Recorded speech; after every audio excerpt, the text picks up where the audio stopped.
Richard Benjamin Speck grew up in the flat expanses of rural west-central Illinois. Where was you born at, Richard? Where was I born? Yeah. Kirkwood, Illinois. When was you born? December 6, 1941. Speck entered the world the day before the Japanese sneak attack on Pearl Harbor. Day out of Fort, all hell broke loose next day. And stopped since. Richard was the seventh child of Benjamin and Mary Speck, a hard-working couple who struggled every month to pay the mortgage on their modest house. To provide for his new son, Benjamin Speck picked up more hours at his many odd jobs, working as a farmhand and laying roof tiles. When Richard was old enough, his father took him to a nearby lake to fish for bluegills. The outings became special moments where Richard had his father all to himself. The carefree time spent with his father was a respite from the austere, deeply religious household run by his mother. The family attended the United Presbyterian Church, and Mary insisted on strict rules against smoking and drinking. Her husband once endured a severe reprimand after having a beer at a fish fry. In 1947, Richard lost the light-hearted influence of his father when Benjamin died of a sudden heart attack. The 6-year-old was devastated. His elementary school classmates noticed changes in his behavior. Richard began whining and eating crayons, acting more like a toddler than a second grader to get extra attention from his teachers. We were watching a movie, and I happened to glance back and notice the teacher with Richard Speck sitting on her lap. I asked her, "Why was Richard sitting on your lap?" And she replied, "Oh, Richard Speck was acting like such a big baby. I couldn't think of any better place to put him." At home, Richard was spoiled by his older sisters, but received little comfort from his destitute, widowed mother. Soon after Benjamin's death, a traveling insurance salesman named Carl Lindbergh began courting Mary Speck. Their marriage in 1950 solved Mary's financial problems, but Lindbergh was the exact opposite of Richard's sober, hard-working father. He had a criminal record that included arrest for forgery and drunk driving. 8 months after Richard's mother remarried, the couple picked up and moved to Dallas with Richard and his younger sister, Carolyn. 9-year-old Richard deeply resented his mother's decision to remarry and relocate, and he let it show. Years later in prison, Speck would recall that the disruption in his family life made it easy for him to reject his strict religious upbringing. Preacher says, "Oh, we got a new face up in here. Well, we're going to give you a service to pick out 3 hymns." I stood up and said, "I want him, and him." And they kicked me out of church. It wasn't long before his stepfather wanted to kick Richard out of the house. He would get drunk, call Richard a gutter rat, and tell him he couldn't stand the sight of him. To get back at Lindbergh, Richard would break into his liquor cabinet, have his fill, and disappear from the house. By the time he was 15, Richard was getting drunk nearly every day. He dropped out of school and began hanging around with a tough crowd of older teens who introduced him to marijuana, pills, and the basics of crime. Richard started carrying a switchblade and learned how to use it to pick window locks. He also learned about sex, mostly one-night stands with the older girls in his crowd and prostitutes. He began to develop contempt for any woman he considered easy. By the age of 20, Richard was a known petty criminal. He had a long list of misdemeanors: drunk and disorderly conduct, indecent exposure, and shoplifting. His slick-back, dirty blonde hair, deeply pockmarked face, and crude tattoos made him look dangerous. A tattoo on Speck's forearm read, "Born to raise hell," but it was the empty boast of a young man who always wished he was tougher. Absolute coward. Take away a knife and a gun, and he has no ability to fight with his fist. Yet he had a tremendous skill at animal cunning, at being able to put people at ease, to calm them, He was a good burglar, he was a good thief, and he was a good liar. Richard was not at all intimidated by the cops and knew how to turn on his good old boy charm in a pinch. When that failed, his mother always came to his rescue. No matter how often he needed to be bailed out of jail, his mother paid his way. Mary Speck's unconditional love for her delinquent son allowed Richard to bury his resentment for her. She became a saint in his eyes, an impossible ideal that Speck used to judge every other woman in his life. Especially 16-year-old Shirley Malone. Richard met Shirley at the Texas State Fair in October 1961 and got her pregnant after 3 weeks of dating. They quickly married. Speck's job as a truck driver for the 7-Up bottling company was supposed to support them both, but the 21-year-old usually blew his paychecks on prostitutes and alcohol. Richard insisted on a far different standard of behavior for his wife. He had what we technically call a Madonna prostitute complex. In other words, women were either virginal and pure, and if they weren't, then they were totally to be considered as tramps, sluts, whores, prostitutes. He felt that she was in the prostitute category because he felt that she'd been unfaithful to him. And the minute he got that idea, she was totally no good. Shirley denied ever cheating on him, but Speck didn't believe her and wanted to punish her any way he could. He would pick up lady friends and drive them to his apartment. As his pregnant wife watched, he kissed and fondled them in the car, laughing at her before speeding off. Richard also refused to pay Shirley's medical bills and was not around for the birth of his daughter, Robbie Lynn, in July 1962. At the time, he was serving a short sentence in the county jail for disturbing the peace. His first trip to state prison came 16 months later for forgery. Speck served that stint with ease, and by the age of 23 was back on the streets, more dangerous than before. His contempt for his wife now turned violent. Richard demanded sex from Shirley 4 or 5 times a day. If she refused, he slapped and choked her. Richard seemed obsessed with the criminal life and bragged that someday he would make headlines. There was this story in the Dallas Sunday papers, and he was reading the papers that morning and made the comment that someday he was going to do something that would also be of equal publicity. In January 1965, Speck tried to make good on his boast. He attacked a woman at knife point in the parking lot of a Dallas apartment building. She got away. Speck was arrested. Once in custody, Richard claimed he couldn't remember much of the incident because he had blacked out after having too much to drink. His story worked. Instead of facing charges for attempted rape or murder, he was given the chance to plead guilty to aggravated assault.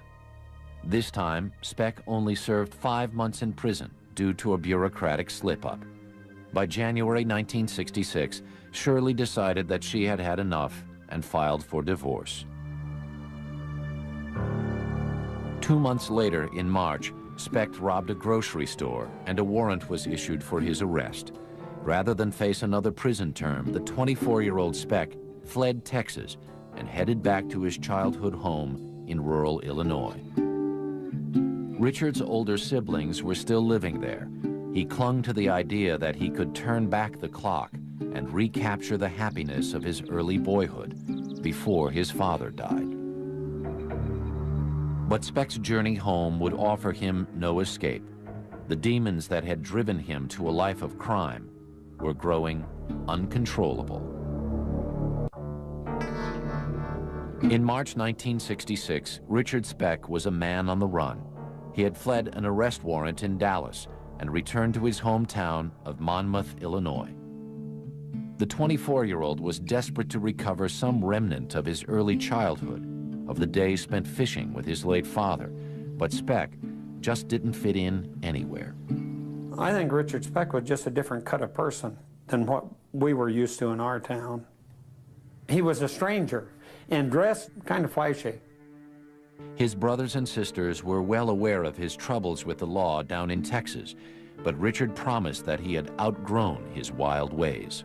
They wanted to believe him and did what they could to help.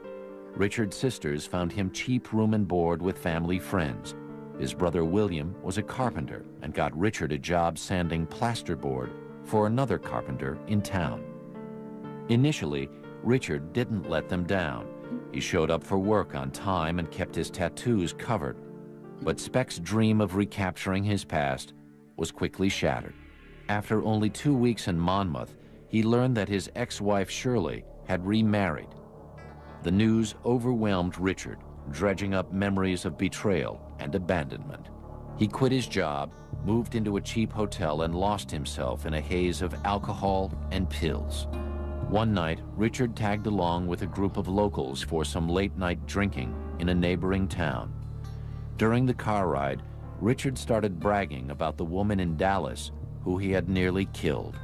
He started talking about the woman in Texas that he'd threatened with a knife, and it was different than all of us guys that I drank with, you know. We talked about different stuff than that, you know, so it was a little bit off the wall for our group of people. When they arrived at the bar and sat down, Speck showed off an 8-inch hunting knife he called his insurance policy in case of a fight. He was somebody to be scared of or apprehensive of, but I was scared of him. Plain and honest truth, I was scared of him. Speck's rage was building, and his need to avenge what he considered his ex-wife's betrayal was driving him to commit an even more violent crime. On the night of April 2nd, 1966, Speck broke into the home of a 65-year-old woman in Monmouth.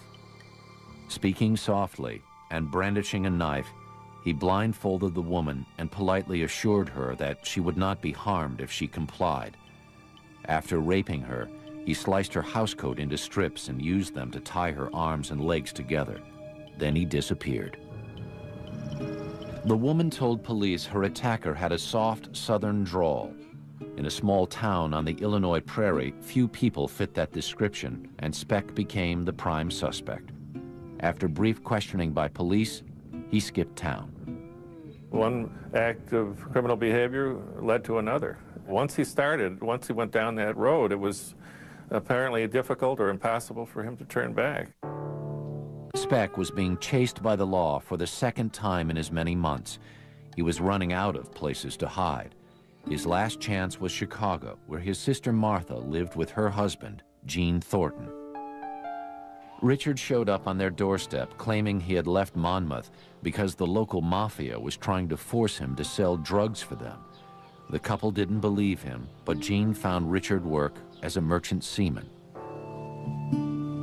On April 30th, Speck sailed out of Chicago's Calumet Harbor as a deckhand aboard an ore boat bound for Michigan's Upper Peninsula. After 4 days, in the midst of a storm, a shipmate found Speck doubled over in pain. The ship's doctor quickly realized that Richard had an acute case of appendicitis.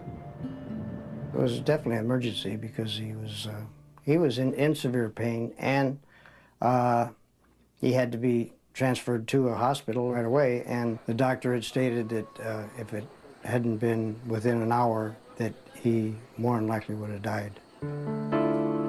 Richard's appendix was removed in a Michigan hospital.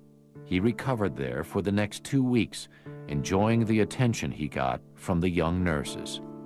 His brush with death did nothing to quell Speck's self-abusive nature. When he returned to the ship, he was far more interested in getting high than in working. When he drank, I noticed one thing that he did that most of the other guys didn't do, that he used to take pills. I think he called them Redbirds. And he would have a quart of vodka in his hand, and he would swig on that and take pills. Speck's behavior became more and more unpredictable. Once, he fell off the boat. 2 other times, he exposed himself to crew members. When he pulled a knife on a superior, it was the last straw. He was fired from the ship on June 14th. As the boat's union representative, Jim Barrell told Speck he could get him his job back. But Speck told him he didn't understand. At the time, I don't know what he was talking about. I didn't understand. I didn't understand what, but it seemed like there was something that he was hiding. Speck was afraid that too much fuss might uncover his prison record and the fact that he was still on the run from the law in 2 states. He left the ship with his paycheck and visited Judy Lakanimi, a nurse he met at the hospital in Michigan. The brief relationship proved to be a rare moment of grace for Speck. Judy would say later that Richard was a perfect gentleman, showering her with gifts and expensive dinners. After 2 weeks, they parted on good terms.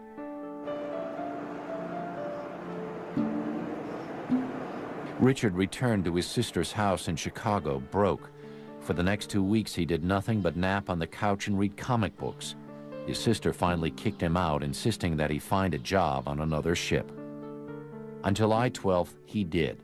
But when Speck boarded the boat, he was told that his position had been given to a deckhand with more seniority. Speck was furious. He sulked off with his meager belongings and spent the rest of his money on liquor. He ended up in a quiet little grove next to the Union Hall called Luella Park. Next to the park was an apartment building used by South Chicago Community Hospital to house dozens of its senior nursing students. Speck had seen the pretty young women coming and going. Just 3 weeks before graduation, they were cramming for their final exams. Richard Speck finally had nowhere left to go. His life was in utter shambles, and his rage was about to explode.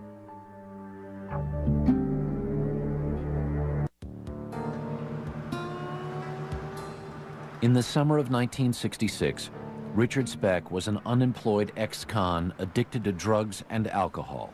He was flat broke, alone, and a fugitive. He couldn't get employment. He already had a wrecked marriage. He was taking pills heavily. He was drinking heavily. Here was a person whose life was going downhill in a hurry. Speck had always believed that he was somehow destined to shock the world. He was about to realize his ambition. On the morning of July 13th, Speck waited outside the National Maritime Union Hall on Chicago's South Side, hoping for a berth on a merchant ship. There was none available. So he called his sister Martha, begging for help. Within the hour, she met him in front of the hiring hall and gave him $25. With money in his wallet, Speck had no reason to wait for work. He left for the nearby Shipyard Inn, but not before taking another long look at the apartment complex down the block, filled with young nursing students. Speck took a room at the inn and spent the day drinking and following a middle-aged woman from bar to bar.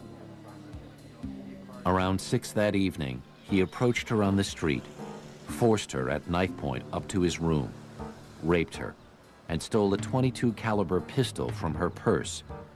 Stealing the gun bolstered Speck's nerve. Just after 10 p.m., he walked to the apartment building by Luella Park, dressed in black, armed with the pistol and his switchblade. Speck pried open the back window screen and entered the apartment from the rear. He climbed the stairs, came to a bedroom door, and knocked. 23-year-old Corazon Amorao, a native of the Philippines, opened the door. Speck leveled the gun at her. He led Amorao at gunpoint through the apartment. Within minutes, Speck roused 5 other women from sleep and herded them all single file into the largest bedroom. With a wave of the .22, he sat them down and lit a cigarette. And he was very beguiling. He sat on the floor, smoked cigarettes, laughed, talked to him, kept telling him he wasn't going to hurt him. He just wanted to get their money and leave town. Smiling and using his softest Texas drawl, Speck said that he planned to jump a ship heading for New Orleans and began collecting money from the 6 women one by one.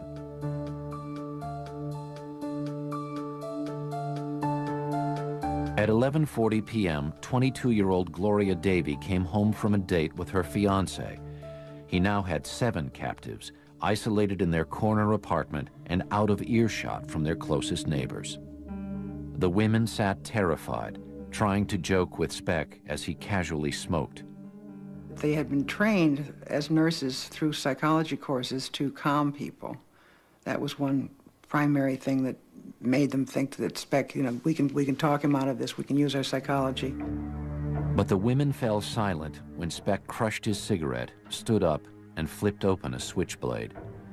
He sliced a bedsheet into long strips, careful to keep the gun within easy reach. He tied each of his prisoners up, binding their hands behind their backs and knotting their ankles tightly. I think he went there to rob them, and I think he went there to see what sexual pleasures might result from the robbery without any clear intent of homicide. This video, made years later while Speck was in prison, is the only time on record that he spoke of that night. What you locked up for? They count murder.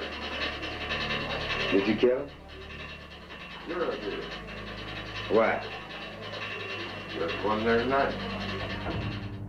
In minutes, Speck had all 7 young women helpless and immobile on the floor. First, he grabbed 20-year-old Pamela Wilkening, and she showed him her contempt. One of them spit on me in the face. Said she's gonna kick me out of the lineup. The insult enraged Speck. He took Wilkening to a bedroom across the hall, gagged her, and pinned her to the floor, intent on raping her. But 2 other nurses, Mary Ann Jordan and Suzanne Ferris, unaware of what was going on, walked into the room, surprising Speck. At that point, all of his rage exploded. The women tried to run away, but they never made it out of the bedroom. And there's 2 more there, so I off them. Speck stabbed them over 20 times with his switchblade, then turned his attention to the other young women. Wound up trying to kill off all the women.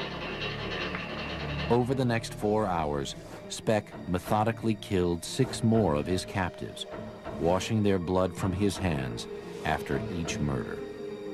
Why you didn't use the gun? Why did you prefer to use a knife? It doesn't make too much noise. It is in no shape to run. The knife is quiet. Speck's nonchalance in the video belies the brutality that he unleashed that night. Valentina Passion's throat was sliced through to her larynx. Patricia Matuzak suffered a vicious kick to her midsection.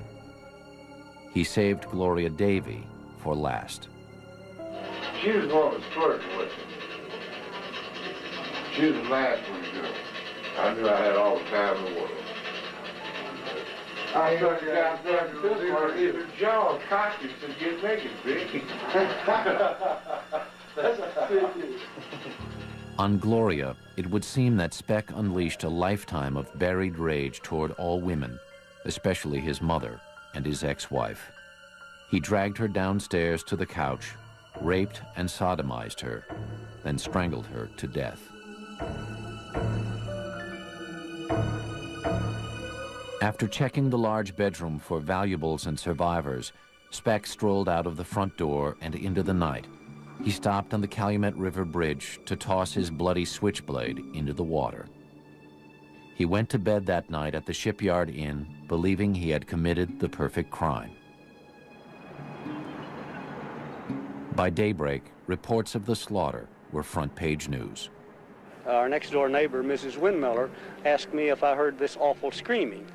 And may we get the other descriptions, Doctor, where the other bodies were and what happened? In the east bedroom, there were 2 girls lying on the floor. The only thing that I might say to this man is that he is psychologically sick, and he ought to turn himself in. He ought. As I said before, this is the crime of the century, because innocent... There were far more questions than answers. Who would do this? 8 young women who were doing good in the world. All they wanted to do was heal people as nurses. So the questions were, how could they all be killed at once? How did he do it? And then who was he, and was he still in the city? That morning, Richard Speck was just a mile from the crime scene. confidently drinking in the same seedy bars he had been in the night before. But Speck had made a mistake. He'd left a survivor. Throughout the massacre, Corazon Amaral had been huddled under a bed just a few feet away, praying furiously. When he heard that there was a survivor, that's when he immediately changed his name, called a cab, went to Cabrini Green to leave a dead-end trail, and did everything to escape his identity and escape Chicago. Speck wound up a mile and a half west of Chicago's business district, among the bums of Skid Row. He checked into a 90-cent-a-day room under the name R. Franklin. Speck didn't stray far from his hotel, knowing the police would have all public transportation from the city well guarded. By Saturday, July 16th, evidence against Speck was overwhelming. 33 fingerprints were lifted from the crime scene. Based on Corazon Amaral's positive identification, the prints were matched to Speck through Dallas police. Chicago Police Chief O.W. Wilson publicly named Richard Speck responsible for the murders of the 8 student nurses. The uproar surrounding the case made Speck's capture seem inevitable, but Richard Speck had no intention of ever facing his accusers. In July 1966, Richard Speck was the most wanted man in America for murdering 8 young nurses on Chicago's South Side. He hid away in a Skid Row hotel, but realized that escaping the city was impossible. 3 days after the murders, on July 16th, Speck polished off a quart of cheap wine, smashed the bottle, and used the jagged glass to rip gashes through the veins in both his arms. Richard lay down beneath a ceiling of chicken wire in his hotel room, slowly bleeding to death, trapped by the publicity that he had always vowed he'd get. But even slashing a wrist and arm would not prove to be a way out. The hotel handyman discovered Speck and called police. When the cops arrived, they didn't recognize Speck.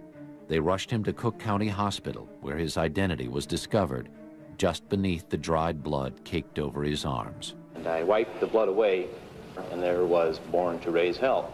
And I looked at the nurses and I said, "This is the fella that the police are looking for."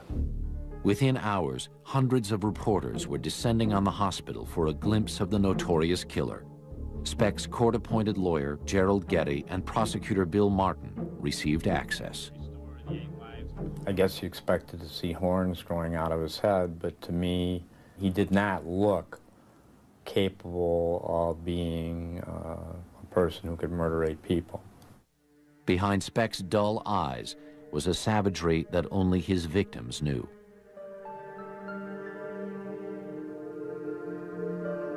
Their last funeral services were held on July 18th, a day honoring the patron saint of nurses, Camillus.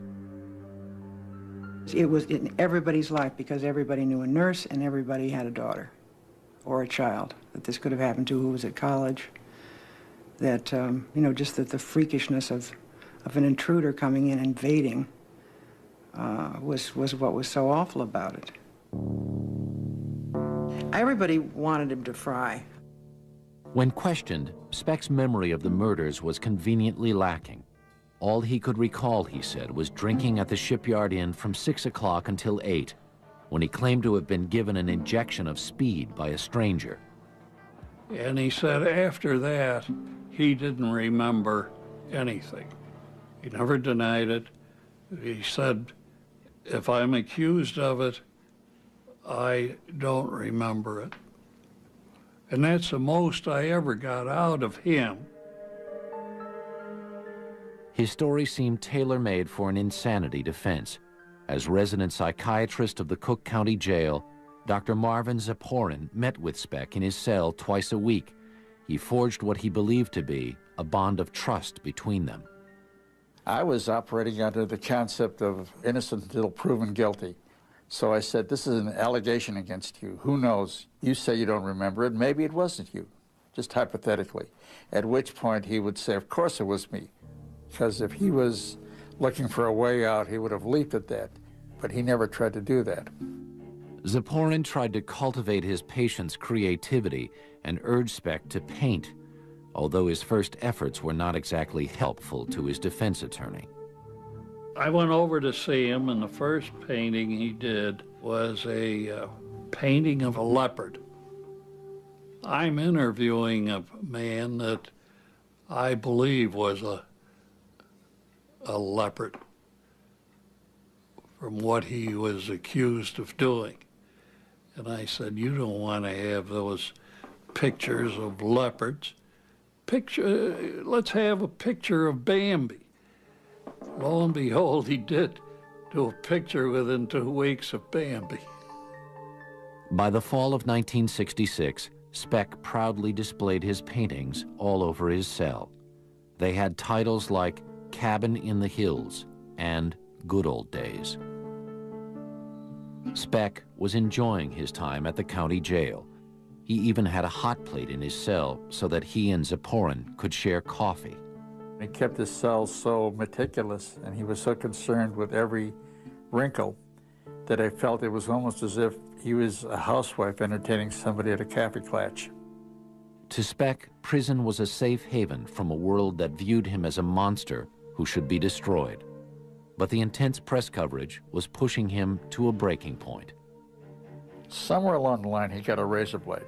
And all of a sudden, he took the razor blade, put it to my throat, said, if I'm such a monster, as everybody seems to think I am, he said, why don't I just kill you now? And I said, well, because you don't have a quart of alcohol and 8 Redbirds in you. He said, yeah, I guess that's true. Put it down. Speck's life would not be so easily spared. On October 22nd, a psychiatric panel unanimously concluded that he was competent to stand trial. His conviction and execution seemed only a matter of time. From December 1966 through January 1967, pre-trial hearings dragged on in the courtroom of Judge Herbert Passion as a ferocious blizzard descended on Chicago.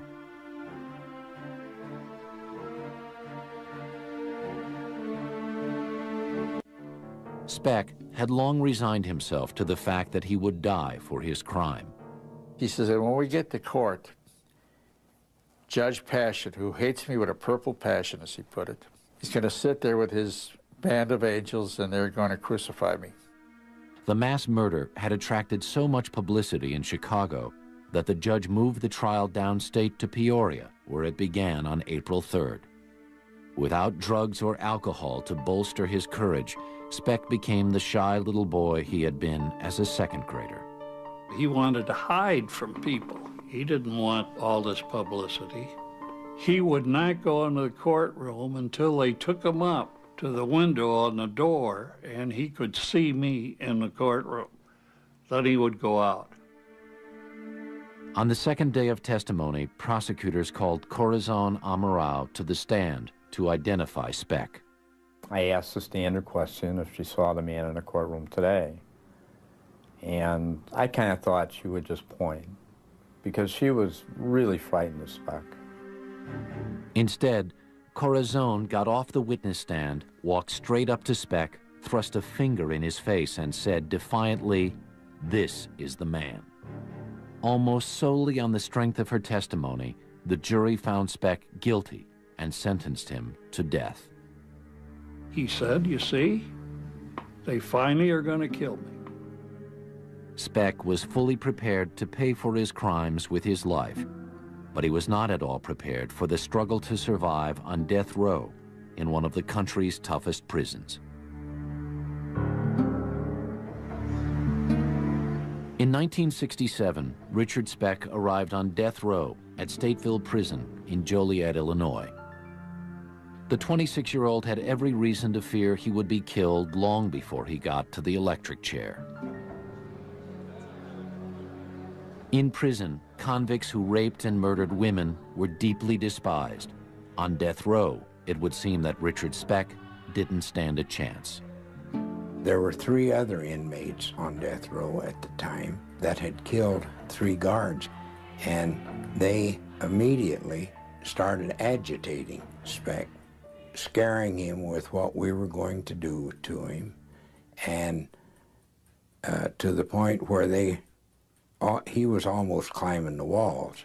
After only 4 days, the warden was forced to transfer Speck to the prison's isolation unit for his safety, where he began working as a janitor.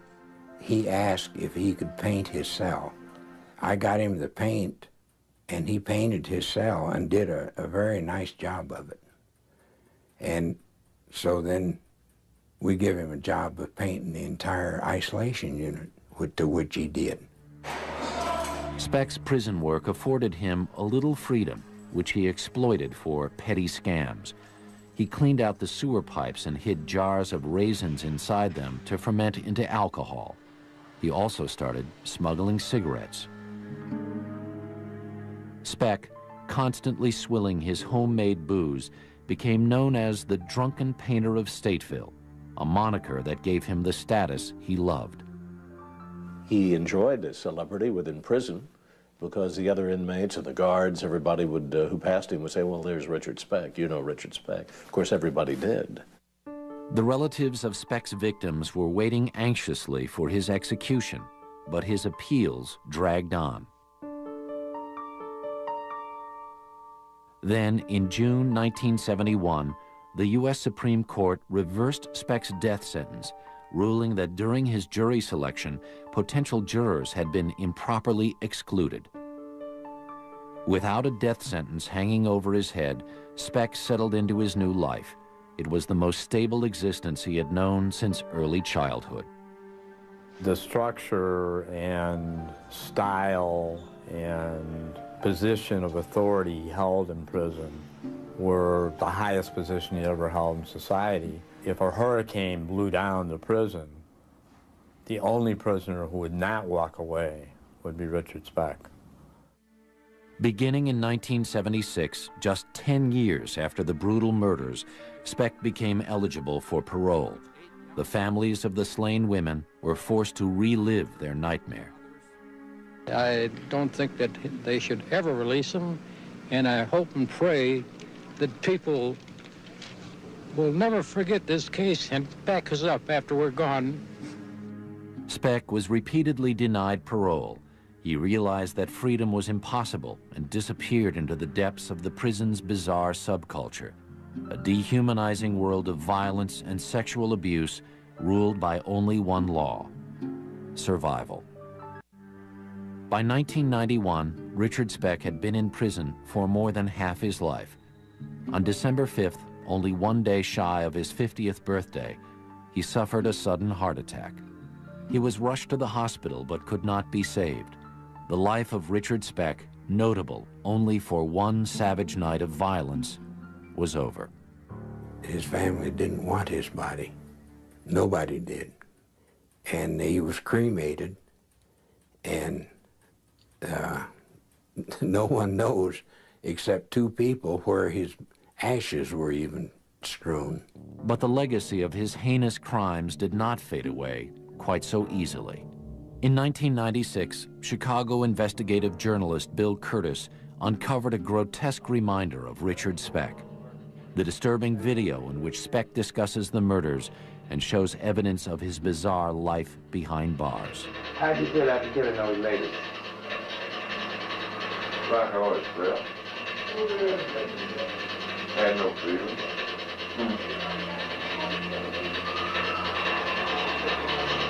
And if I felt sorry or anything, no. More shocking than Speck's lack of remorse was his change in appearance. Apparently through the use of hormones, he had transformed his body to ensure his survival in one of America's most dangerous prisons. He had the certain trappings of a female body that made him very desirable to inmates. The breasts and the, silk feminine underwear were all part of a scheme by which he kept himself alive, and not only alive, but well supplied with goodies like liquor and cocaine, because he was what's known as a queen bee in the penitentiary. And then it worked. He didn't get killed like Dahmer. Absolutely cunning survivor. Yeah, Johnny knew how much fun I've had. It turned me loose. That's also what disappointed a lot of people. We wanted him to hurt. We wanted him to be in pain. We wanted him to die. But Speck may have suffered a fate worse than death. 25 years of humiliation and abuse. Do you like being by men? Absolutely. Have you always liked being by men? Sure. You wearing blue pants today? Yeah. Can you see it? Take some of that Huh? stuff off. Take some of that stuff off. Take one? Oh, They could have been prostituting him out too, and maybe they were. He was probably punished more the way it went than had they have executed him. It was a grotesque transformation. The psychiatrist who became Speck's only confidant believes that by forfeiting his manhood, Speck found a way to punish himself for his crimes. He felt that somewhere along the line, he had to experience the same kind of degradation and humiliation that he had inflicted on others. To feel that he had taken a woman's place, was being used as he had used women. He was a miserable person who lived a miserable life. I think he got his justice. Get out of prison. So often we create a monster out of Richard Speck. And sometimes it is worthwhile to back off and say, well, maybe he wasn't a monster. Maybe he was all too human. That is the most frightening thing of all.